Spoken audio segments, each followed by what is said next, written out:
Hey friends, it's Melvin. Thanks for tuning into this episode. Here's just a few quick things I wanted to notify you guys about before we get started. First up, very soon, new episodes will be releasing Wednesday mornings rather than Tuesday. So don't panic if you don't see a new episode on Tuesday. Just wait a little longer and you'll see it in your feed. Second, we've introduced a mailbag. Check those show notes and toward the bottom you'll see a mailbag link. You'll then be able to text us any questions you might have about movies, the movie industry, or any movie/Christian related questions you might have.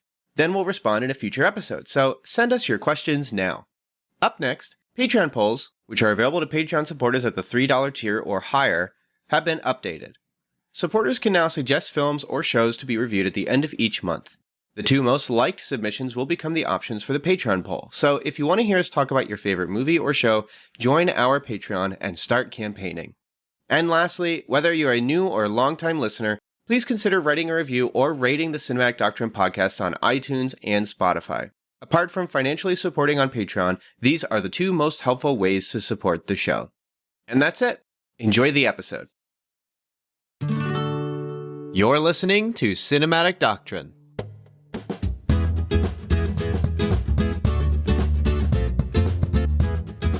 Hey, if you just press play, you're missing out on 22 minutes of extra content that is exclusive to Patreon supporters. If you go on patreon.com/cinematic doctrine and you pick the minimum tier, $3, you get access to a whole bunch of bonus perks. And one of them is this 22-minute discussion that Shirleon and I have. We have a trivia game with I would almost call the most complicated trivia game we've done. Yes. Out of most of the trivia games that we have done. It is like a very comprehensive Disney thing. Yeah, it was pretty funny. Yeah, it was wild. Yeah, support on Patreon to get some extra juicy fun stuff. And you get a whole lot of other benefits when you're supporting, including other episodes with 20 to 40 minutes of extra content in those as well, of varying styles, whether they're trivia games or discussions on different prescient topics. Very cool, and a bunch of other benefits you'll hear while listening to this episode. But you press play to hear us talk about Percy Jackson, Sea of Monsters.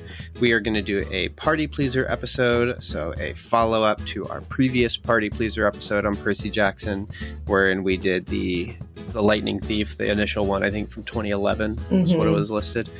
That was a fun episode. I thought it was pretty cool to just like go into a YA thing that I had no knowledge of. And now we're going to do a Party Pleaser for the sequel that it seems like nobody knows existed. Whenever I mentioned that this is what we're doing, they're like, what are you talking about? And Party Pleaser episodes are very simple. One of the hosts has done a summary of the entire film. The two of us will then have a fun time talking about the film through the summary from beginning to end. So if you are not interested in this movie at all, but you are interested in some fun or funny comedic commentary over a film, or maybe just insight talking about particular scenes and what makes them work and doesn't, or narratively speaking, then this is perfect for you, because now you don't have to go spend your time watching this movie. And so, Cheryl, you did the summary here. Sure did. I guess, let's get into it. How does our film start? So we start underwater, and we have a voiceover of Percy kind of talking about, I think he's like recapping the first one a little bit, like talking about like, oh, by the way, there's demigods, there's gods, and all that kind of stuff. And then it zooms to kids running in the forest, and Percy is saying 7 years ago this is something that happened. So 7 years prior to Percy Jackson showing up at Camp Half-Blood, these kids are running in the forest and they're trying to get to Camp Half-Blood, and they're being chased by monsters of some kind. We see that it's Luke, Annabeth, and Grover, and then a fourth person that we don't really know at this time. So they're running through the forest, screaming, yelling, getting really close or whatever. Someone trips. I think it's Grover, and they have to go help him up, but like they can't go back. Like they're running out of time. So the mysterious girl is like, you guys go ahead, I will stall.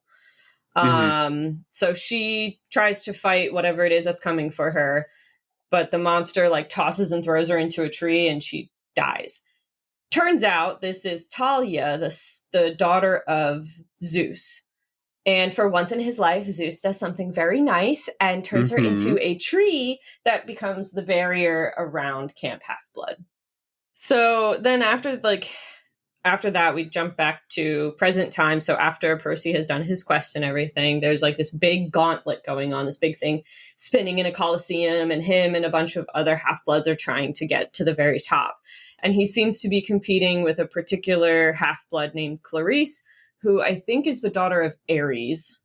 Clarice wins, and then she's like, you're basically a one-hit wonder has been, and like, you're no good anymore. And like, Percy's like, yeah, you're kind of right. And then he's doom and gloom, and Dionysus is like, here, you get to clean the Colosseum. It's a really important job. Just a brief thing on Dionysus or whatever. I thought his character was funny, that I did too. Both acts drunk, but he's never drunk because he literally cannot get drunk because of some. They mentioned like he lost a bet or like peeved off Zeus or something. Zeus, yeah. And so now whenever he pours himself wine or alcohol, Zeus just like turns it into water. It turns into water. So, and he makes a comment like, the Christian or the Jews have their own God who does the opposite.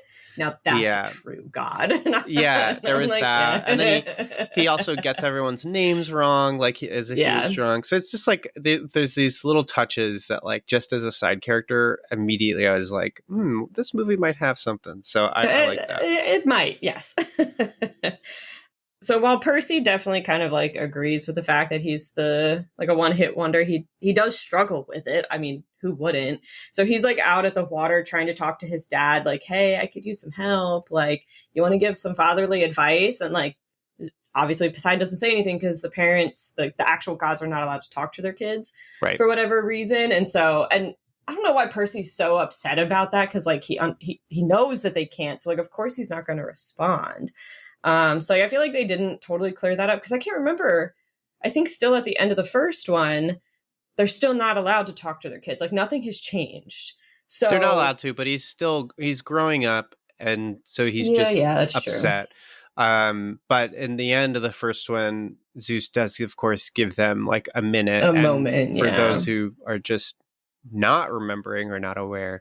It has to do with like there's something too powerful about like the gods and then the demigods being able to commune if they're like on the same side. So to prevent that, they like have this rule that like any gods that have a demigod child, they cannot communicate with them.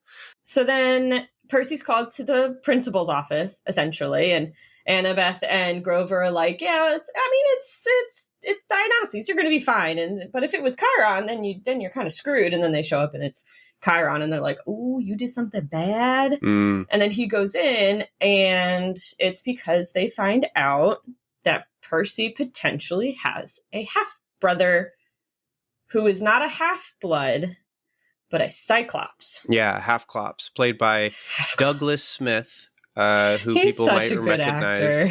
He's from Hangman's Curse. He is the kid from Hangman's Curse. Yeah, he's also from Bye Bye Man. I forgot about that. The film featuring the Bye Bye Man. And this, unfortunately, his agent gets him some bonkers flicks, but the kid works. So that's a good thing. Yeah, he did. I thought he did well in this. He's just like a cute, quirky, naive character, and I think he pulls it off really well. Everyone ends up staring at him because he's a cyclops, and that's at least for everybody who isn't like the core group of characters. It's weird because a cyclops is technically a monster. So, yes, like, this is strange. Why is this person coming in? And so the way Chiron explains it, because then Percy's like, wait, I thought I was the only son of Poseidon, because the top three gods, Poseidon, Zeus, and Hades, Percy's the only one who is the son of one of the top three gods. So like, there are no other children. However, we do know about like Talia from the beginning, so there was a child of Zeus, but not anymore. And so it's weird that what's his name? Is it Tyson? Tyson, that is correct. Tyson, the Cyclops, comes in, and it's a child between Poseidon and a nymph creates a Cyclops. I don't know if that's true of actual mythology or whatever, but Cyclops typically is connected to the sea and Poseidon in mythology. And then all of a sudden he's sitting there and he's talking, like he's sitting there talking. He's so adorable. He's just like, Percy, I'm so happy I have a brother. This is great. And Percy's just like, uh-huh. And then Clarice comes over and of course is a butthead. And then I wrote down Cyclops in my notes a lot because I could not remember his name. Tyson just says bull. And Clarice is like, excuse me? And he's like, I smell bull. And next thing you know, this big mechanical bull comes barging into the camp. So the barrier is broken. Gasp. And this big old bull who spits fire is just like running around camp and like maybe killing people. I don't know. What does the bull look like? It's think steampunk-esque without maybe Victorian vibes, but it's like all big and mechanical, like not mechanical bull like you go to a restaurant mechanical bull, like literally metal. That would be bolts. pretty cool. That would be awesome. If some bars had this kind of mechanical bull. It opens its mouth and just starts spitting fire everywhere. Spitting fire. If you're an Elder Scrolls player, they look like a Dwemer machine, where it's like these perfectly connected pieces that can kind of alternate and change, similar to like a transformer. It's really cool. It's kind of cool. It's really neat. It's the first time where I feel like the movie. First off, this is like the first 10 minutes, maybe 12 minutes. It is quick when this happens, and I was like, to me, that was a surprise because the first film, I didn't re-listen to the first episode, but I do recall it from memory being pretty slow. Yeah, and just a little too slow. And then like this one, it's like the movie starts, we're doing a setup, here's a new character, action. And to me, I was like, I was already engaged, and I thought this scene was really cool. I thought the bull was neat. I thought the way like it was, I like the set too. I thought like all the stuff, like the environment they're fighting in is good. But then Tyson is able to like endure against the bull a bit, and then Percy gets chased by the bull. Like, gets spit on by like an inferno, and he's just like, and he's totally fine because they're fine. They're immune to fire. Yeah. But they get chased off. Percy fights it one-on-one. And he has a cool kill. I thought the way he killed it was awesome. Yeah, he like tossed the pen into the mouth of the bull. And as the pen, which from the first movie turns into a sword. Turns into the sword as it's going through the bull. And then it hits its core and like it blows it up. It's pretty neat. It's definitely really, really cool. And then out of the ashes, guess who comes out? Luke. Luke is not dead. Not dead at all. Which I like. I liked I think I was going to say we're both laughing. His line. I said to Catherine, I paused the movie and I was like, "Did you hear that?" And she goes, "What?" And I was like, "So the reason the bad guy from the first movie is alive." He says his reason is because I know how to swim. And I was like, yeah, that's awesome. Yeah, I'm so glad it's just that simple. Right? Because Percy, like, tidal waves him into the ocean. Yeah. He's knocked out, and then he's able to take the lightning bolt to Zeus, preventing this war from taking place. And like, that's all you need from the movie. And like, movie language tells you like, okay, he defeated Luke. He could have killed Luke. Who knows, whatever. But yeah, to just have the character return in this one to be like, I can swim. That was awesome, dude. That was so good. I love that. Great. So good. Hey, don't forget, there's a lot of fun content missing from this episode because you're not listening on Patreon. Head over to patreon.com/cinematic doctrine and support for $3 a month to gain access to uncut episodes with upwards of 40 minutes of bonus content each. You'll thank me later. So then, of course, and listener, don't feel too surprised. There's a prophecy. Of course, there's a prophecy. There's a prophecy in almost every YA novel in existence. We'll get to that in a minute. Because, like, Luke is like, there's a prophecy, blah, blah, blah, blah. And Percy's like, I have no idea what you're talking about. And he sees Luke put something in his pocket. And then all of a sudden, he, like, makes a connection. Because then they all run outside. to check on the barrier, like what's going on. They have to go check out Talia's tree. And it turns out Talia's tree is dying because Luke poisoned it, which is really messed up, by the way, because it's not just a tree, it's a person. Also, Zeus's daughter. So if Percy doesn't get Luke, I'm sure Zeus would. So Percy is sent up to the attic of, I guess, Chiron's house. I don't know. Where an oracle lives. And Chiron is like, you can go up there, but you might come back down and be like a little crazy. So just be careful. It's like, well, why send the kid up there anyway? The voice is, I still cannot pronounce her name, but she is Avasarala in The Expanse, and she's the voice of the dragon in Damsel. So it's nice to see or hear her voice again because she's awesome. I like this scene. I thought it was cool. The stained glass. Yeah. Okay. So this scene. So within the first 18 minutes, we've had this cool mechanical bull, and then we've had now this oracle who is basically they look like the finger maidens from Elden Ring, where they're super, super old and decrepit, dusty, practically dead, like the guy in Texas, the grandpa in Texas Chainsaw Massacre. And and they I couldn't tell if it was a person in a suit, a puppet, or a machine or CG, but it looked really cool. So within 18 minutes, we're getting some really cool otherworldly art direction. So yeah. I'm starting to think if the movie keeps this up, this is going to be a visually pleasing kind of fun romp to go into. And then they get this lore dump about Kronos is the first of the gods. He has kids, and then he was a Titan, which is oh, that's cool. Titans eats his kids, as you do if your name is Kronos. Keep that in mind too. Keep it in mind that he eats his children. The surviving children fight back, and that's Zeus, Poseidon, and Hades, and so they kill Kronos, separating his body to prevent him from returning. Except for there's this prophecy that someone will perhaps cause him to return, and then may or may not be allegiance to him or destroy him. And all of that is described through a really cool stained glass animation. And it's it is really neat. And not just because you're telling your lore through a neat animated sequence, but also because the stained glass, of course, is evocative of, red classic, holy artwork. Yeah. So it really, really is pretty... And storytelling even, too. Yeah, it's neat. Yeah. It makes it really compelling. So at the same time, Percy is listening to the prophecy, and a part of the prophecy, too, is that he and another child of a god will fight over the golden fleece. At the same time, he's hearing that Grover and Annabeth are trying to find out a way to save Talia's tree. And they're going through all these different ideas, and she comes across the golden fleece as well. So she goes to Dionysus and is like, hey, golden fleece, we can do it. And Dionysus is like, no, it's way too dangerous, so let's not do it.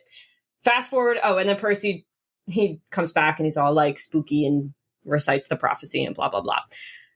They all sit around, and Dionysus in the Colosseum is like, I've had a brilliant idea. We must go on the quest for the golden fleece. And Annabeth is like, that was my idea. That was my idea. So Dionysus is like, we're going to send our greatest hero, Clarice. Not Percy. Yeah.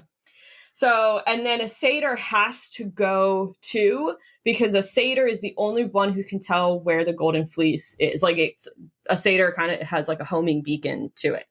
Downside, all the satyrs who have gone have died. So Grover's like, I don't want to go. Please don't send me. So the big muscly satyr is the one that goes instead. So he goes with Clarice, and they go off on their big quest. And Percy's like, don't do it. It's dangerous. It's going to be a problem. I'm supposed to go and do it because of a prophecy. And Clarice is like, sit down. You're going to hurt yourself. I'm going to go. So she goes. Oh, also, it's in the Bermuda Triangle. I did forget to mention. That's when Dionysus is like, this is why you can't go. It's because it's in the Bermuda Triangle, which is the Sea of Monsters. Yeah, that was my next, by this point, we had 3 exciting things that I'm looking forward to. We have more creatures, cool suits, and now I'm like, oh, we're going to sea monster stuff. That's pretty cool. So of course we get a scene of Percy showing up at Grover's door, we're going to go. And Grover's like, oh man, don't tell me you're going. And Annabeth is like, no, we're going. No, we're and Grover's like, fine. So they all gather their stuff and they're trying to sneak out of the camp because now, of course, they have guards around the camp to keep monsters from coming back in. They're chit-chatting. And then you hear all this clatter running up from behind them. And it's Tyson. It's cute little Tyson who wants to come along because he's Percy's brother and he wants to help. He also says, honestly, you're going to need a cyclops because you're going to Circe Island, which is where Odysseus went. And if you know the Odyssey and all that kind of stuff. There's a giant cyclops. Bad things happen. There's a giant cyclops there. So he's like, we could talk cyclops to cyclops, which, hey, that's pretty practical to me. And Annabeth is like, no, I'm not going. I will not go with that. And I'm like, ugh. That's going to be the thing of the movie that's going to bother me the most. Yeah, and Percy's the mythical racism, fantasy racism, where they're like they're racist to different creatures. Yeah, I think they had her go a little too overboard with it and was like extra mean. They make Tyson's character he's so sweet. Very sweet for an older teen. For the depiction that they're doing with these films, which they are older teens. Yeah. Like the Prophecies says something like whenever the half-blood turns 20, apparently in the book, it's when the half-blood turns 16. So like they have to upscale all this stuff age-wise. Yeah. And so like, yeah, Tyson being the timid nature that he is as the age he looks, it makes Annabeth being unkind feel weirder because Annabeth is also older too. So you feel like high schoolers don't really bully, and the high schoolers who do, well, the high schoolers then who do are looked at as like really juvenile, extra juvenile, as opposed to like middle school or even elementary school where bullying frankly happens more often than in high school. And so like it's super disorienting and it doesn't go away until about the third act. So it's very weird. So they're sneaking out and all of a sudden they're trying to be quiet and everything. And then Annabeth runs like maybe 10 feet that way and like whistles super loud. And then this taxi just shows up out of the blue. Yeah, possibly the best scene. Yeah, very much like the Magic School. I was going to say Magic School Bus, not that Magic School Bus, but the Magic Bus in Harry Potter. Yes. I forget what it's called, like the Magical Express. This very much evokes the double-decker bus from Harry Potter 3. Is that Harry Potter 3? I think so. Where it's this like, so this car pulls up, and they're like, why is there a taxi cab in the middle of the forest? And there's like some sort of, it's based on some sort of myth where it's like these three, I forget what they're called. The three fates. Yeah. Except the three fates now drive taxi cabs, which is pretty funny. Yeah. And so, yeah, they have the single tooth and the single eyeball that they have to share, and they're driving around, and they'll take you wherever you need as long as you can pay for the fare. And it's chaotic, it's fast, it's silly, there's jokes, there's gross out humor. This scene is really, really fun. The actresses are fantastic. Yeah, and they're out there, their makeup looks great because they're made to look, you know, like corpses. And so like it's I think this scene when it happened is when I went, oh, I think I'm just gonna have a good time with this movie. Like, not to let on to what my thoughts are at the end, but I was just like, this movie is being silly. This movie has, by this point, there are some jokes that I've actually chuckled at. They're not like funny, like ha ha ha, like a comedy, but they're good, clever jokes that I'm like, somebody punched up this script. Like this is like cleaned up. And then, this scene was, I thought, well done in a way that's very fun. So of course, then somebody passively or Annabeth sees the price of what their fare is going to be and says something like, I don't know if we can afford that. And they go, what? And they immediately pull over, drop them off at Washington, D.C. and leave. And so the scene's pretty good. You may not know this, but the easiest way you can show your support for Cinematic Doctrine is to rate and review the podcast on iTunes, Spotify, or wherever you listen. So press pause and share your thoughts. We'd love to hear what you have to say. And then press play again so you can hear the rest of the show. While they're walking around DC, Grover gets snatched.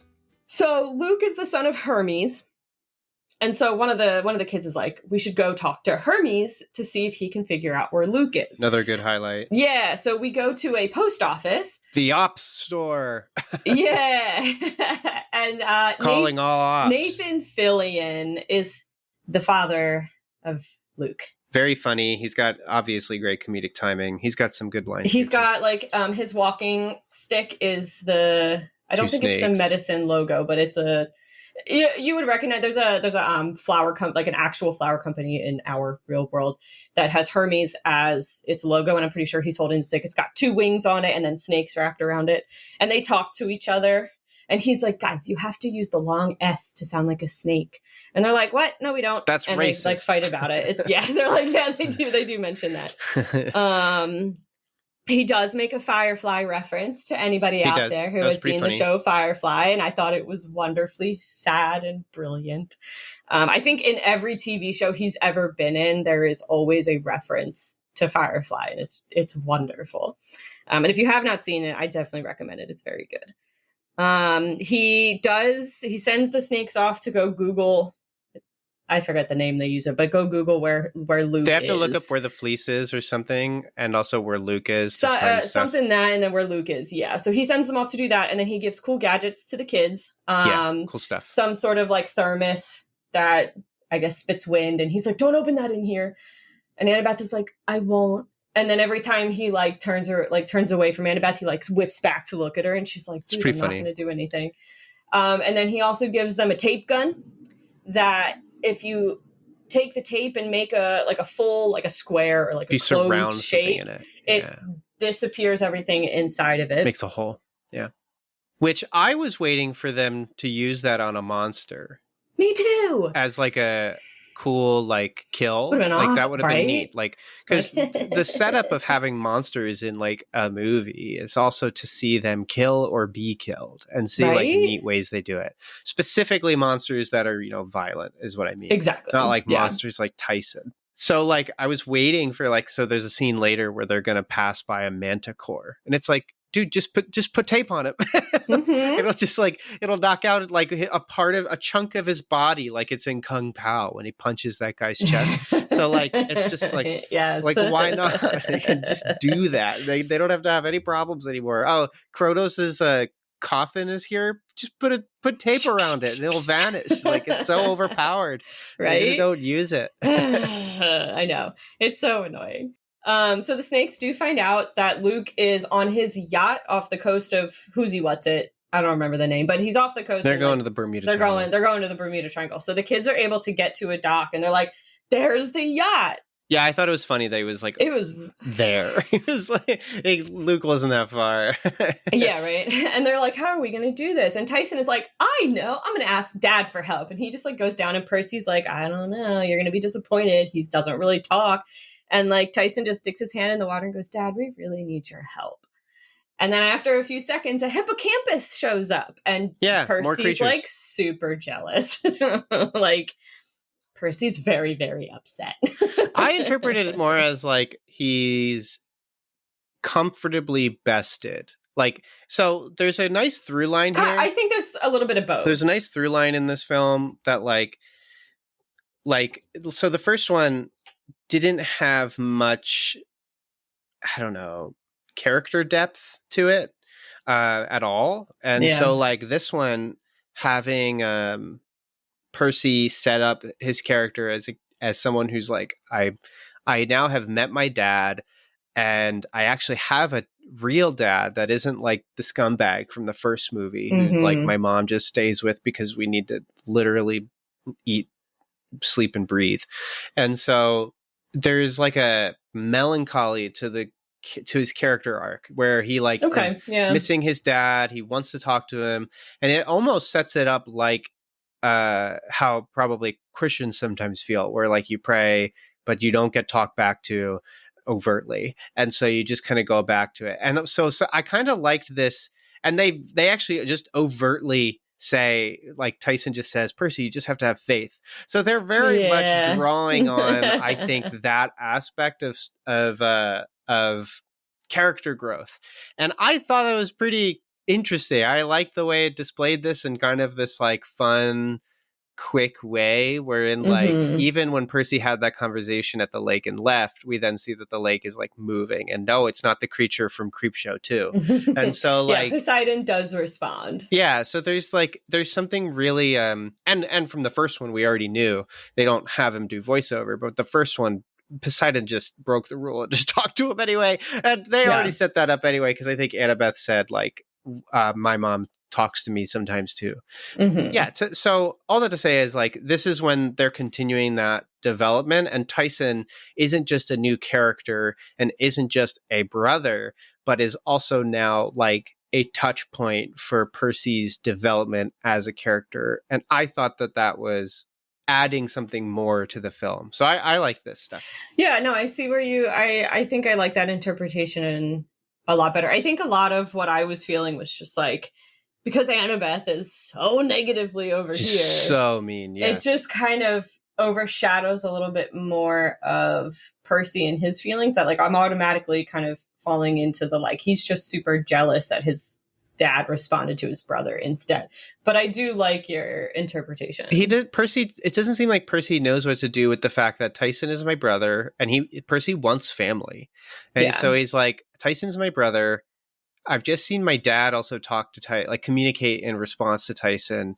And also like the found family that I have in Grover and Annabeth, Grover's away right now, but like Annabeth doesn't like Tyson. So he's like, there's probably the internal conflict, and maybe this is in the book, but the internal conflict of my found family versus my actual family. And so like the pieces are there, and they're being utilized in a way that I think is pretty useful. So like, and this is about 30 minutes, 38 minutes, 40 minutes in. And so there's already like, there's so much. There's just so much that's happened already that I feel like is good to proficient, but closer to the good category for me. But yeah, so they get on the hippocampus and they get to the yacht. No one on the boat sees or hears these three people. So they're sneaking up on it and everything, and they're going around. They go up the stairs and they see them all, like all the bad people at the top doing whatever it is they're doing. And then Tyson looks over and sees some sort of creature. I don't know if he was like some sort of ogre or something. I can't really remember. There was something big, yeah. There's like a manticore. There's some sort of creature. Like, we gotta go. Yeah, the manticore is definitely walking around. We see its tail when they're first getting on the boat. And then so Tyson is like, guys, we gotta go. And Annabeth is like, Percy.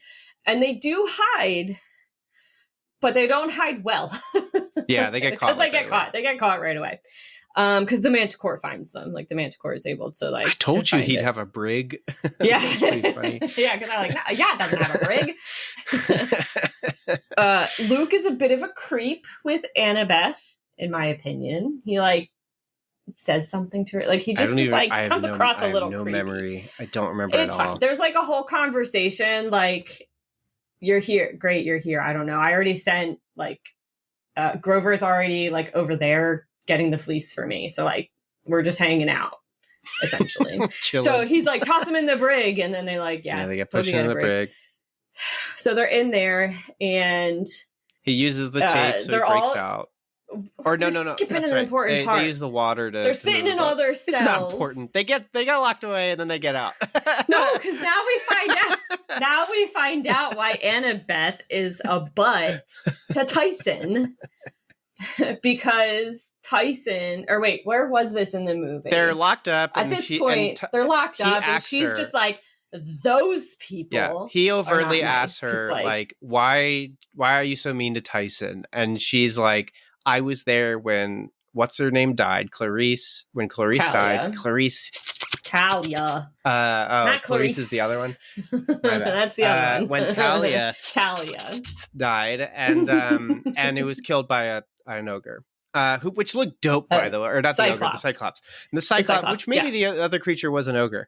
It was killed by a Cyclops, and the Cyclops looked dope, by the way. That was such a cool getup for that design, and they finally showed it. It's really cool. Because we haven't talked about it, but like the Cyclops for Tyson design, like the eye doesn't look good. It doesn't. It's too high on his face. It needs to be lower, which your eyes are more like in the top half quadrant of your nose. They're in the center of your head, like your face, like the distance between, I think, like, because we learned it in art class way back when, like the distance between the corner of your eye and your chin, and then the corner of your eye and like the top of your forehead are supposed to be roughly even. Relatively even. And here, like Tyson's CG Cyclops eye is like in the middle of his forehead, so it doesn't look good. Yeah, it's too high.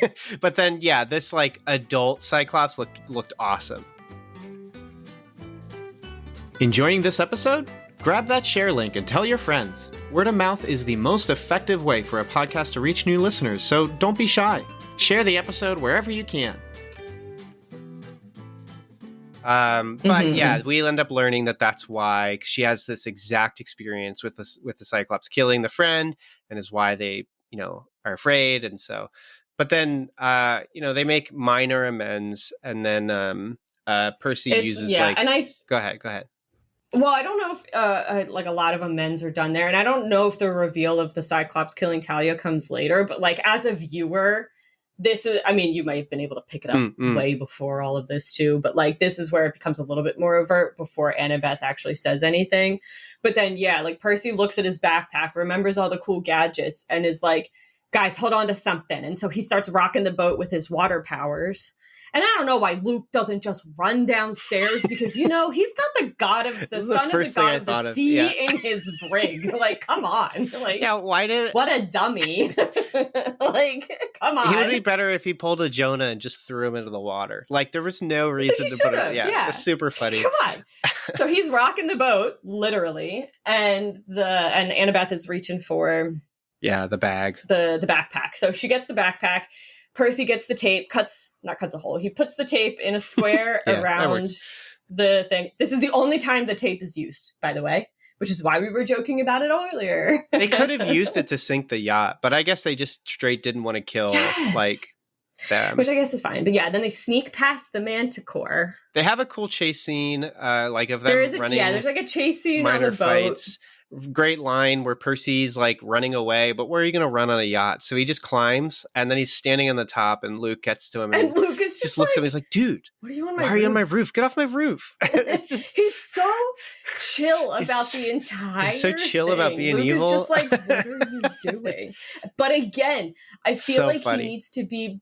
He's like, I think what he's thinking is like, you're in the middle of the ocean. Where do you have to go? Again, Mr. Luke, I'm sorry, but literally, son of Poseidon, all around you, like the sea. Like, it's so good. Like, why are you not more worried? I thought this was really funny, and like, I'm not laughing at the movie because it's so clearly like Jake Abel, that's the guy who plays Luke. He knows that his character is supposed to essentially be the guy who likes being bad, and so like that's what he does doing. It well. It's super fun. It well. And like, I think Logan Lerman's like honestly a little more fun in this movie too, because he's got some good lines, some funny lines too. I saw jokes about this in particular online of people not liking the movie and this scene being like part of that, but I was totally on board with this movie by this point. On board? The yacht? Yeah, you saw what I was doing. And I thought like, I think that, so I haven't mentioned the director's name. Do you know the director's name? No. Am I going to be surprised? His name is Thor Freudenthal. Yeah. So the fact that this guy's name is Thor, awesome. First off, it is written in the book. It is a part of the stars. I don't know. It was prophesied that this man would direct this movie, and he knew exactly what he was doing. Oh yeah, for sure. This was like, I think this is when this scene was happening, when I just like said to like Catherine, who does not care at all that I'm watching this movie. She is doing chores. She's playing video games. I'm basically talking to nobody, and I'm just like, what the heck? This movie's good. like Catherine's okay. As she hooks another survivor in Dead by Daylight and kills them. So like, it's so cat's out of the bag. You can probably guess where I'm going to land at the end of this episode. I forgot to say that we pick Party Pleaser, Party Pooper by the end, but yeah, it's good stuff. Meanwhile, so anyway, as I said, son of Poseidon, roof of a boat, yacht. He calls up a giant wave, and Luke is like, oh, not again. And they all get splashed, which I thought was great. And then Percy like jumps on the wave and surfs over to the boat because Tyson and Annabeth got onto the lifeboat and they're like whooshing away.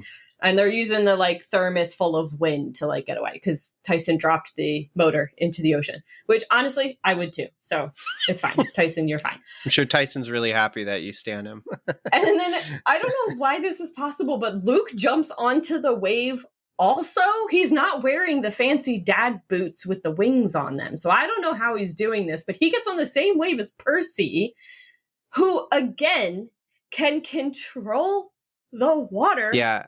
Luke needs to accept. And he pushes Luke off of the wave and into the ocean. Like, I don't know. He needs to accept that he is not in the right, like, environment to fight this guy. No, he's not. Like, so come bad. on. So Percy does get to the boat. He switches with Annabeth with the wind of the thermos or whatever. Mm-hmm. And they're doing that. And so they kind of chit-chat as they're whooshing along into the ocean to some destination in the middle of the Bermuda Triangle. And he's like, Tyson, do you want to have a shot? Like, why don't you try? And it's like super sweet. It's a sweet moment. Yeah. And Annabeth says something mean or snarky or whatever. And so Tyson does it. And it's great. They wobble a little bit because he's like, I mean, it's a thermos full of like strong air. I think they notice a storm or something. So they stop. But Tyson also accidentally dropped the thermos into the ocean. And he's just like, oh, I should have used two hands. I wish we saw that because that would have been a funny scene of it like a cartoon, like of it flying away. Like that'd be kind of funny. Yes.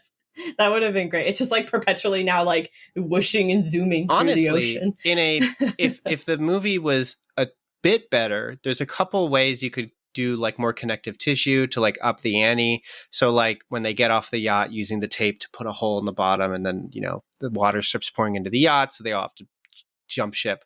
And then as Luke is like going after them, maybe Annabeth is trying to like do something that hurts Luke and knocks him off the wave. Maybe Luke is dodging Percy's attacks. And then because Tyson was holding the thermos, maybe he accidentally lets go. The thermos flies around and then it hits Luke in the head, knocks him out. He falls into the water and they're like, oh, we're safe. And he's probably dead, but we're okay. Breathing in water and he's drowning. but that would be like a good mix of these couple of things. Now they did this because between the time of Tyson losing the thermos and that action sequence is a heart to heart between characters.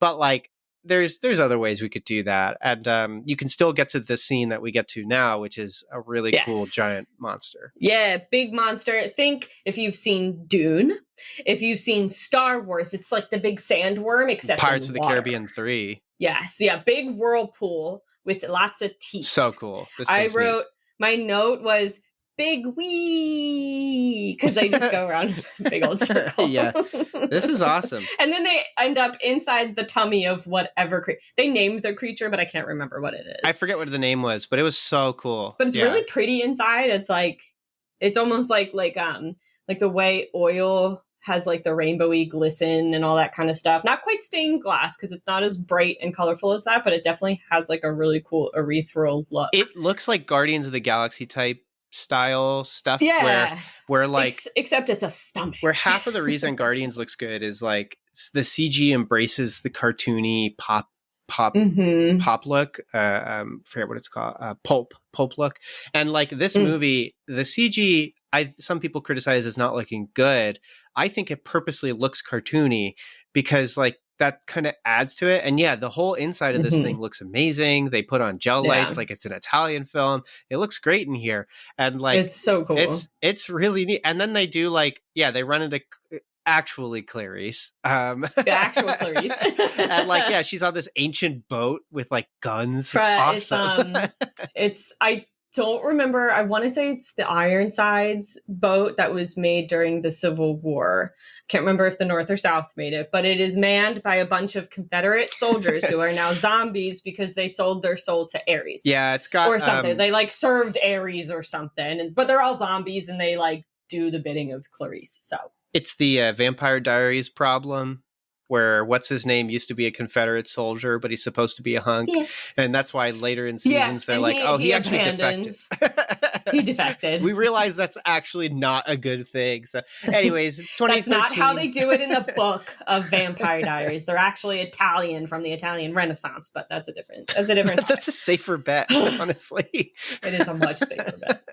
Much safer. And there's never been prejudice against Italians. So that is a safer bet. Yeah, right? Everyone likes The Godfather. This is true.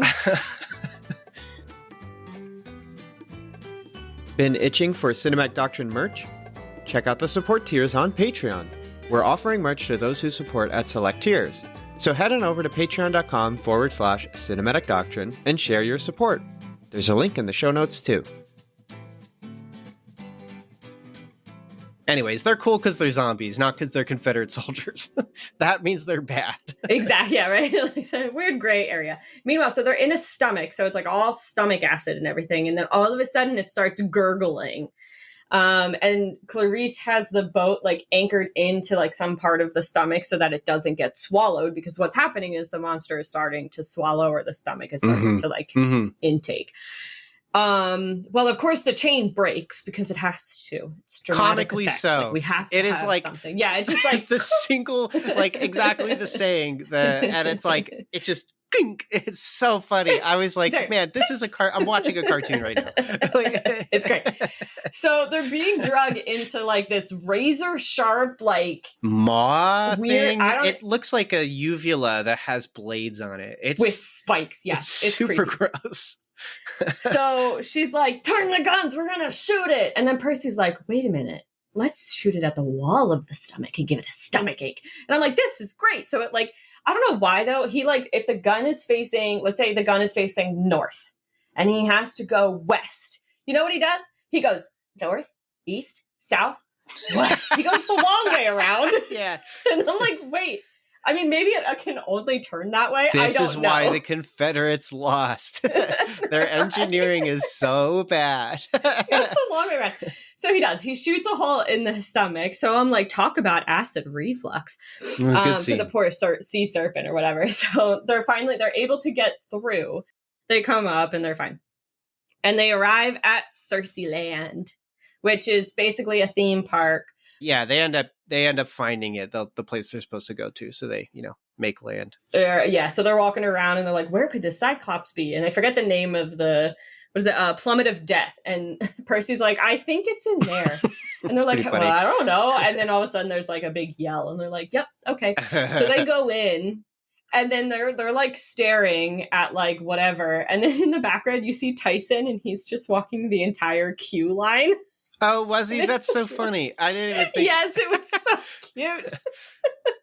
Oh, man. He's such a precious little guy. So they get down there and they see Grover.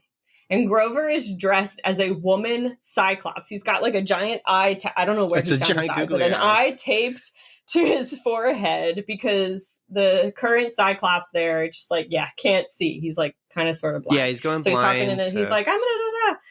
So they get Grover's attention and all that kind of stuff. Let's see. So they get his attention and they're like, you got to keep doing what you're doing. We got to get the fleece. And like the Cyclops is like holding the fleece on him. So they do a whole distraction thing. Percy gets it with like a hook. But then, of course, like Cyclops is like, I know what you're doing. And he like grabs it and they all go flying around. And there's like a big chase scene and all that kind of stuff. And they're tossing it back and forth to each other. And Clarice is with them. So she's with them now. It's Clarice, Grover, Tyson, Annabeth, and Percy. And so they're all kind of tossing this thing around. They eventually get out. Obviously, Grover's like, haha, I'm a satyr. And like uses that as part of the distraction. And then they block Cyclops in with like a giant boulder. Of course, Luke is there, and he's like, thanks for getting me the golden fleece, guys. You guys are fantastic. And someone pulls out a gun. A crossbow. Medieval gun. Same difference. A medieval gun. And goes to shoot Percy. And Tyson jumps in front, takes the shot, and falls down into the crevice. Yeah. Into the ocean. And then Percy's really upset, and there's like a little tussle, I think. I don't remember if there's a tussle or whatever. They knock him out or... Oh, yeah. They knock them out or tie them up, and then they're at like this really creepy abandoned roller coaster. Great set. And I do believe I read that this was a a real park. Like they didn't build this. It's not an actual set, but it was a real park, and it was a park that had like just recently closed, so they were able to use the land for like shooting and stuff. So that's cool. They really lucked out. Bummer that it closed, but it means the environment looked really, really great for this stuff. So that was cool. So they're all tied up. Luke is doing bad up at the Kronos casket with the golden fleece and all. Percy's sad and reflective about Tyson. He's like, I never called him my brother and all that kind of stuff. So he's really sad. And everybody else is like, yeah, I thought it was really sweet. Like it's always, I find it both annoying, but also sweet when characters like it kicks them in the butt when that person dies or something happens to that person. And they're like, oh wait, I actually do care. Yeah. It's like, can we do that before someone gets mortally injured? Yeah, I wonder if the book, so like mentioning earlier that like confliction of found family versus actual family. I wonder if in the book it draws on that more, because it would make more reason for why he is reticent to maybe committing to one or the other or committing to invite Tyson in more, so that at the end, like when Tyson's dead, he's like, I took too long. Like it would have been better for me to have figured this out and made a decision, because then like maybe things would have gone differently. Cause like the film, like Percy isn't unkind to Tyson, but I think smart onlookers of social dynamics would know that like Tyson dives in. So this is wild. Tyson dives in front to take the arrow. And then there's that, that final moment that only happens in fiction where they look each other in the eyes and Tyson goes, "You would have done it for me." And Percy's thought is probably, I probably wouldn't have. And I feel really ashamed about that. And so like it's there. The good stuff is there. And like, I can imagine the book probably, if this happens in the book, drew on that a lot more, because I did not get the idea that Percy would do it, but Tyson has that kind heart and hope that it would have happened, so that when they cut back and everyone's tired and like, what are we going to do, and they ask Percy, who's been the guy to usually fix problems, he's not even thinking about his focus. Right. It's really touching. He's like, Tyson. So they like, he then starts Percy starts kind of talking about the prophecy a little bit, like maybe I think something like maybe it's not right, maybe it's screwed up or whatever. And Annabeth is like, screw the prophecy, make your own fate, do whatever you need to do, which could always go one of two ways. Prophecy is just a bunch of gobbledygook in the universe, or this is not part of the prophecy, like the prophecy still has yet to happen, or this is just part of it. Maybe the rest of it comes much later. So it's going to go either way. And Percy's like, yeah, okay. So he's like, someone's doing something. Kronos is being resurrected. Yeah, he puts the fleece on, says a bunch of words. Yeah, so the fleece... it, like, heals anything. And brings back to life. Like, I think like, no matter what. So it's put on the casket of Kronos, and magic-y stuff starts happening. Percy's struggling to get the pen out of his pocket. He flicks it over, or he picks it up and is like, Grover, hey, I'm gonna tie you. And Grover's like, I'd like to keep my hands, please. And he does. Pretty funny. They all get up. They're all break free. They all start to fight. Both there's like monsters and bad guys, like bad demigods on Luke's side, and then obviously the only 4 people, actually, 4, because Tyson isn't here, fighting against. So then Luke and Percy are grappling over the fleece, which is part of the prophecy. The word grapple is used. And there's a bunch of fighting going on. And then lo and behold, and I forget how it happens, but Tyson is alive because he fell into water and he is the son of Poseidon. Right. So he healed. Which is good. I totally forgot that was a thing. Like, I know we can see Percy do it. I know. I was kind of surprised too. I was like, oh, but like, then he's like, oh, it's just literally offspring of Poseidon. I was like, oh, that's cool. Exactly. And this like proves even more, because like there was always question a little bit, like, is Tyson really like, what is this? And it's like, well, he was healed by water, so this is like total confirmation. Not that like obviously he was able to call a hippocampus, like all that. There's a little bit of distraction that's going on, but Kronos has now come alive. He is starting to be pieced together like a giant puzzle piece. It's kind of cool, actually. I thought a lot of this graphic was really neat, the way like everything is running around, and you can only hear him like being put together. There's no music like as he's being built. So you hear like everyone's response to Kronos being rebuilt. Where they're like oohs and ahs and people running up, and Luke is like, yeah. And then you see like this creature being built, and it's like, it's pretty like it's shot in a way that produces awe. And like, to me, I like that when like the unknowing beast arrives, that kind of thing. And of course, how Kronos moves in this is awesome. The way he like reverse walks, it's so cool. Yeah. So Luke goes, Master, I've brought you back. Master, I willingly admit I know nothing about you. So the first thing he does when he comes back alive is, oh, my favorite, grandchild. And so he eats Luke. And then he grabs a whole bunch of others and starts eating them. Of course, he's going to eat you. You're his favorite type of food. Luke is so funny. Hey, listener, we've got a mailbag now. Open those show notes, scroll down a little, and you'll see a mailbag link. Press it and send us a text with a question and your first name, and we'll answer it in a future episode. So if any questions pop up while you're listening to the rest of this episode, you know what to do. We'd love to hear from you. So he just starts stomping around and he's eating everything he can get his hands on. Percy fights the manticore. Percy slashes the leg of Kronos and it starts to go back inside the casket. Something about the cursed blade, and he's got a blade and it's like, it shall rend asunder something. I don't remember the words of the prophecy. Prophecy, gobbledygook. It's the blade that previously killed Kronos. So he's trying to hack at what he can. Percy is like climbing up the flying rocks that are creating Kronos, which is really cool. He's like jumping from whatever. Yeah. Like Devil May Cry. He ends up in Kronos' hand and he's like, whatever. And then Kronos like grips it and squishes him. Which everyone's like, oh my, no, it's fine. He just stabs him in the hand. Oh yeah. Well, I don't know why he didn't do the like Legend of Zelda double jump A, down B, stab into the ground from Smash Brothers thing. Like all you had to do is like, oh, your hand, and then like, anyway. So right. But he does do the superhero landing. He does when he falls out. I was very proud of him. Yeah. Grover is safe.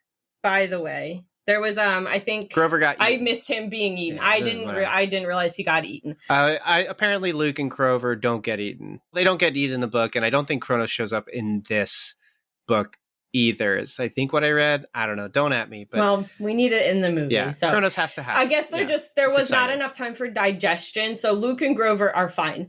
Luke. Fine until he falls into the cave of Cyclops, who's like, ooh, demigod. Yeah. So maybe Luke lived. I don't know. There's not a third movie, so we'll never know if Luke is alive. Not this interpretation. He can swim, but can he get away from Cyclops? Yeah. I don't know. The followers all run away. Tyson runs up to get the fleece. Annabeth gets sneakily stabbed by the manticore, and a manticore has a scorpion tail, and so it's filled with poison.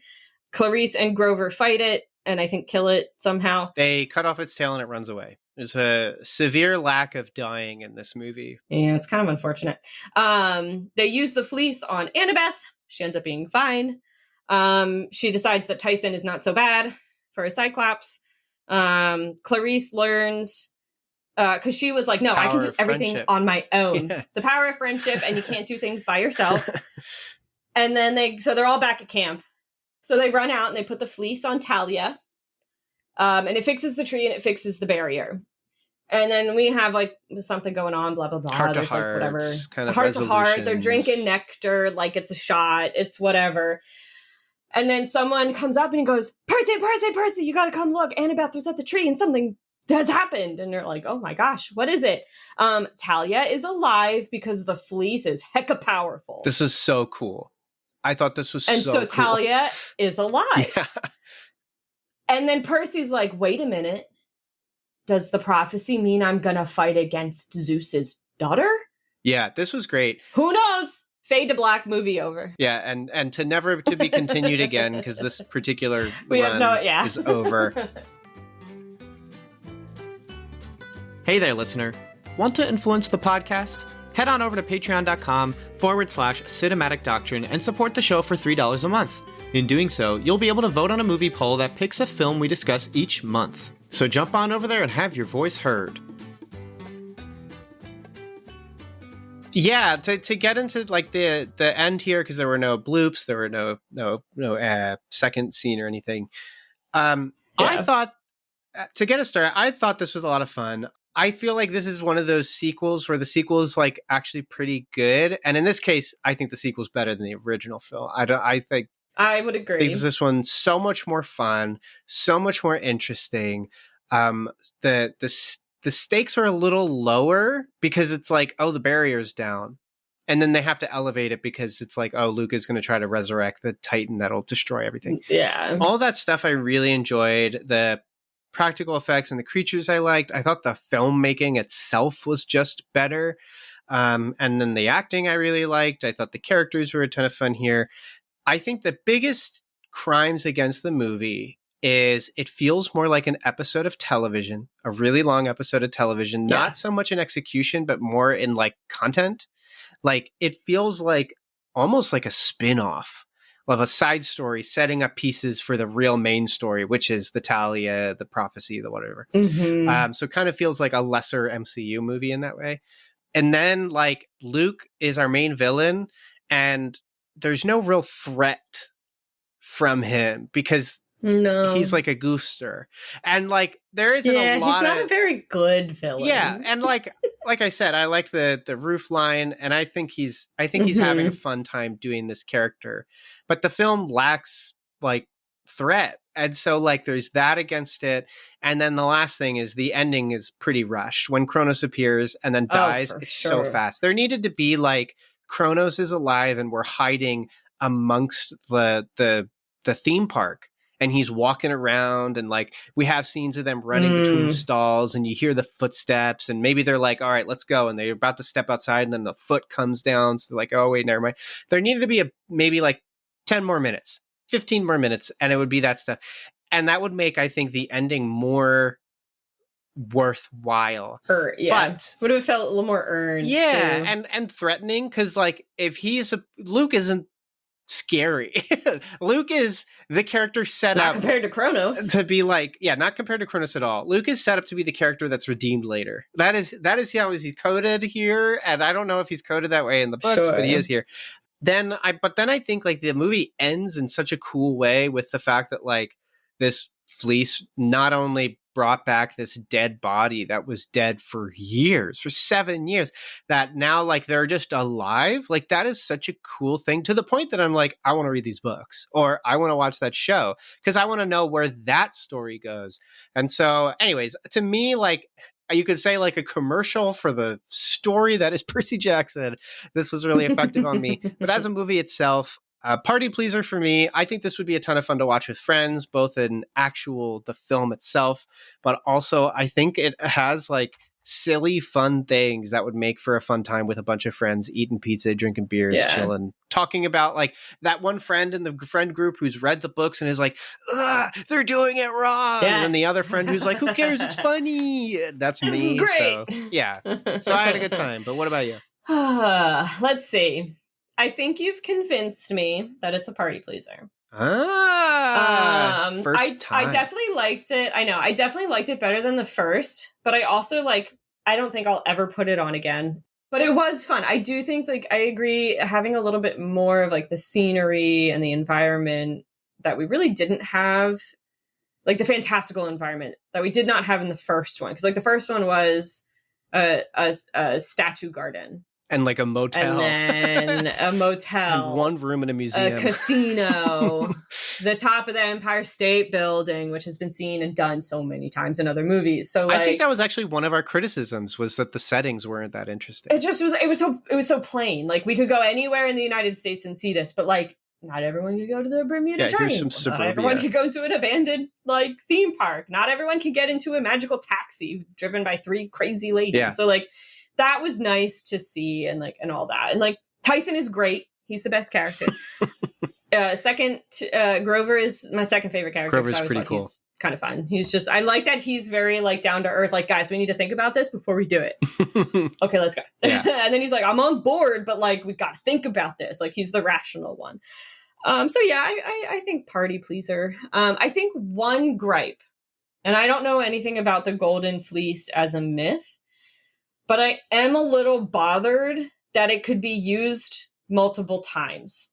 That it was used on Kronos, and then there was power enough to be used on Annabeth, like it doesn't and then charge. There was power enough to be used on the tree. That it either has to charge or that it's got like a one-time use kind of thing. Like, I feel like it was a little too much of a MacGuffin that in your way of it, like kind of like you're saying with like Kronos, like he's stomping around and they're hiding and all that kind of stuff. I feel like there should have been a little bit more with the fleece that like Annabeth would be like, no, we have to save the tree. Like, we have to save Talia. Don't save me. We have to save Talia. And that could have been like, neat. No, we can learn to defend ourselves. We can do something else because Talia is already dead. Because they didn't know she was going to be able to come back to life with the fleece. Yes. So I think that would have been a little more compelling. Like, maybe, yeah, we still got Kronos, but there was just enough power left in the fleece to heal Annabeth because she wasn't dead yet.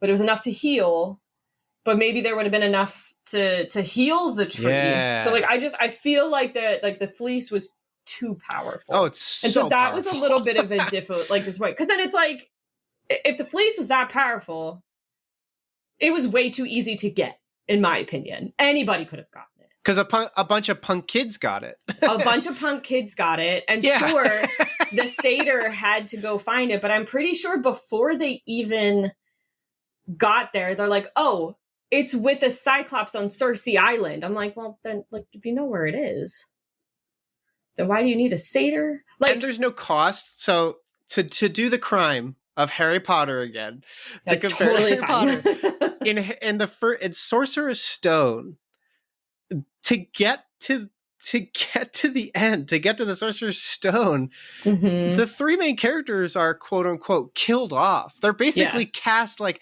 lost into the different trials until it's just Harry at the end. Like, Harry doesn't know if they're alive or not. Yeah, and like in the movie, the quoted line that was all over Instagram and TikTok, not me, not Hermione, yo, where like he's gonna die. He's sacrificing himself. 11-year-old Ron Weasley is like, I'm gonna die for my friends. And so like here they are not getting killed at all. There's no cost. I'm totally seeing what you're saying. We're like, it's so outsized and the cost isn't there that like the excitement doesn't arrive. It's very odd. And in this universe, and you could say this about characters, a lot of people are saying this, I feel like, about characters in Star Wars, and maybe not a little less in Star Wars, but definitely in Marvel. And then we briefly mentioned the Vampire Diaries. No character stays dead. Luke no one's ever back. Really gone. Talia came back, and so like no one is staying dead in this universe. Kronos technically came back, and Kronos can still come back because they did tease that right there at the end. So no one stays dead in this universe, and so like that just kind of takes away any kind of threat and makes it a little less interesting to me. Makes it for a fun movie. This is great, but like, I want to be concerned about these characters if I'm going to invest any time into this. Like, I want to be worried that my favorite character might die or the main character might die. Like, you got to give that to me. Because if you don't, then I'm just like, well, everyone's going to live. Like, everyone's going to win. Like, I don't need to watch the movie. I already know how it's going to end. So you got to make a reason for it.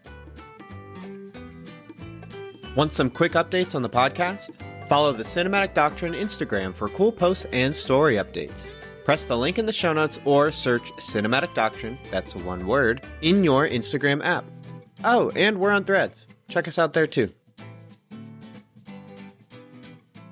All right, so recommendations. What do you got for our fans or listeners? So I am going to recommend a book I just finished by one of my favorite authors. It's called One Perfect Couple. Yeah, One Perfect Couple. And it's by Ruth Ware. And I read it because, one, Ruth Ware is my favorite author. She has yet to write a bad book. I can rate all her books from best to worst, but they're all good. And so the story of One Perfect Couple is this guy who is a wannabe actor has a girlfriend that he wants her to join him to be on a reality TV show that he is getting hooked up with. That he's like, if we can do this, even if we don't win or I stay on because of the different ideas and like rules of the game, this could be my big break to like get out into movies and TV shows and stuff. And she's like, I don't know. She's a scientist, so she's like way not into this. And she's in the middle of doing something, and he's like, we got to go away for like 10 weeks. And she's like, I have to finish this thing. But he convinces her, they go off and they do this. But then as they're getting onto the boat to go onto this tropical island in, I think, Indonesia or something, she overhears that a storm is coming. And the guy, like the boat captain, is like, we have to talk about this, like with the production company. Like, what do we want to do? Well, they all get on the boat. They all get to the island. They do like a single thing for his said reality TV show. And then the storm comes. And then things just kind of spiral down from that. It's a little bit of, and I do not watch reality TV shows, but I am familiar with some of them. So like Love Island, The Bachelor, Bachelorette, and then Survivor, all kind of meshed in this book. And it is so good. I still can't stop thinking about it. I read it in a day. I want to reread it. I want to reread all her books again, just because she's such a fantastic writer. So I highly recommend you read it. And then if you want, you can check out my podcast, She's Made of Words. And I'll be talking more about it then, about going a little bit more into the story, probably with some spoilers if you're interested in hearing more about it. But the book is One Perfect Couple by Ruth Ware.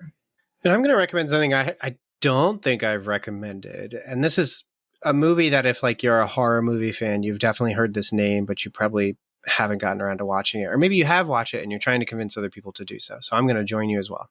About a year or two ago, I watched a movie called Lake Mungo, which I had heard forever and ever and ever. I'm pretty sure it's an Australian horror movie from a guy named Joel Anderson, who basically did this one other short film years prior to it, and then like may or may not have been involved in a couple other movies, but he basically put this movie out in 2008 and then that's it. And it's weird because people love this movie. It's considered one of the most frightening and most like effective, poignant like horror movies people have watched. The premise is it's a mockumentary type film. So it's not quite found footage, but it's in world. So it's a mockumentary about a family who's being interviewed. And their daughter essentially drowned in this lake. Their 16-year-old daughter drowned in this lake. And they're positive that like it might be a murder or might be something else, but also that they might be being haunted by her like after her death. And so the film follows like different talking head interviews as you're learning about their lives, and it follows all these other things. Meanwhile, like the film, because you have this addition of haunting, you're constantly looking around the camera, you're checking things out. They are also in the world trying out things to learn things. I don't want to share too many details because there's some significant spoilers as soon as 20 minutes into the film. But it is, when I got to the end, it was, first off, the film is definitely scary and very mysterious and interesting because most horror, some horror like this, paranormal horror in particular, whenever it's themed that way, is more of a mystery than anything. But this film is very melancholy in a way that almost perfectly captures what it's like to kind of, as I perceive it, because I'm only 28, but as I've perceived it and experienced, like the experience of loss of another person through multiple degrees. And we basically see that from the mother, the father, and the brother. And it's really compelling. And like when it starts, it's like you're getting ready for the spooks, you're getting ready for the scaries and all that stuff. But then as it keeps going, you're like totally in it for the drama and the characters. And in addition to that, it's also pretty dang scary.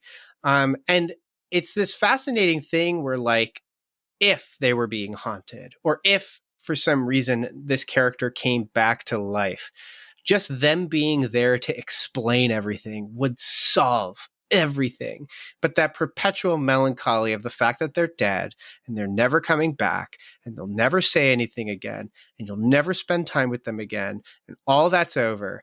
It is just constantly there. It is so dreadful and dreary, but also like meaningful in a way that's like meditative. And like the ending, I just found super moving and touching in a way that was deeply sad and like really, and but all in a positive light, all in a good way, that like by the ending, like it's also been a good time because it's a well-made movie, but also like this really borderline poignant film. I have been thinking about it since I watched it a couple years ago. I wish I could remember when, but it's just a film that like it begs to be watched, engaged, and then understood. And if you don't buy into it, I guess that's, you know, a bummer because you're missing out. But it's got so much to enjoy. I will mention there's some brief sexuality, but the sexuality is very lo-fi to the point that like you can barely tell what's going on, but in a way that almost makes it a bit more provocative. And so like think of it like if you had like a 100 by 100 size GIF that was super small and like you can barely see anything. It's so pixelated, but it is still there. And so like I think that can be shocking, and because the film is this mockumentary style, it just feels so real. So I remember when watching it, like that came up, and it was shocking in a way that was more disturbing, just because it's sexuality, which is different than, you know, a movie that's fake, and so it's fake death. But yeah, check it out, Lake Mungo. This one's like streaming free forever, but it's so good. I really want to do it on the show at some point, but it's probably going to be a while, so check it out beforehand. And Just Watch links will be in the show notes.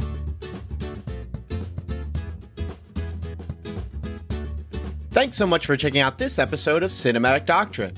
If you enjoyed this episode, consider leaving a review and subscribing to the podcast.